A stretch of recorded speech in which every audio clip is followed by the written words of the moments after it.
और जो आज़ादी की पहली पल थी उसको जीवंत रखने का हमेशा हमेशा हमारे मार्गदर्शक रूप में ये सेंगोल को यहाँ स्थापित करने का काम, और अब प्रतिवर्ष उसको सेरेमोनियल इवेंट के रूप में उसको हिस्सा बनाने का एक बहुत बड़ा काम आपके नेतृत्व में हुआ है, जो भारत की आने वाली पीढ़ियों को हमेशा हमेशा हमें आज़ादी के उस प्रथम पल के साथ जोड़ के रखेगा, और आज़ादी की वो पल क्यों थी हमें वो याद रहेगा, तो देश को आगे ले जाने की वो प्रेरणा भी बनी रहेगी। उस पवित्र काम को आपने किया है। आदरणीय सभापति जी, ये भी सही है कि इस कालखंड में G20 की अध्यक्षता का भारत को मिली। भारत को बहुत सम्मान मिला। देश के हर राज्य ने अपने अपने तरीके से विश्व के सामने जो बीजेपी और नाम निहाद सेकुलर पार्टियां चाहती हैं, मैं वो काम करूंगा जो आपको पसंद नहीं है, संविधान के दायरे में रहकर।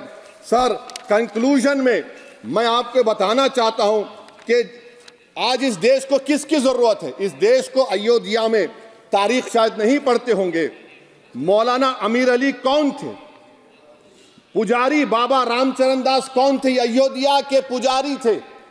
दोनों ने मिलकर अंग्रेजों के खिलाफ जंग लड़ी थी और दोनों ने, अंग्रेजों ने इनको गिरफ्तार किया, और एक पेड़ पर मौलाना अमीर अली को और पुजारी रामचरण दास को फांसी दे दी गई। देश को इनकी जरूरत है।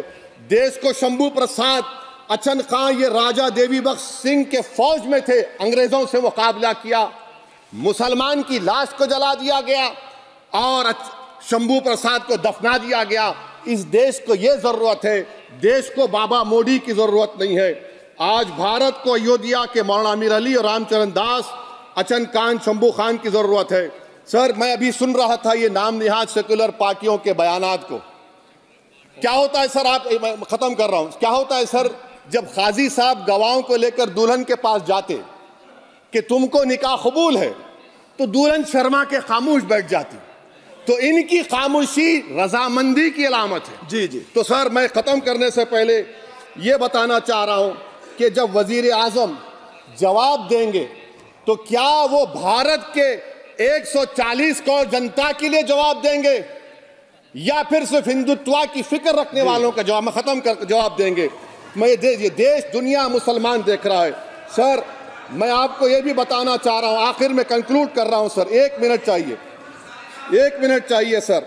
सर, मेरा मानना यह है कि आज मैं बहैसियत एक भारत के गयूर मुसलमान के, let me stand as a tall Indian Muslim and say that the light of Indian democracy today is at its dimmest today, sir. Sir, in conclusion, मेरी फिक्र में, मेरा ईमान मुझे कहता है कि जिस जगह पर मस्जिद थी, है और रहेगी, बाबरी मस्जिद है और रहेगी बाबरी मस्जिद। जिंदाबाद, जिंदाबाद, भारत जिंदाबाद। जय हिंद।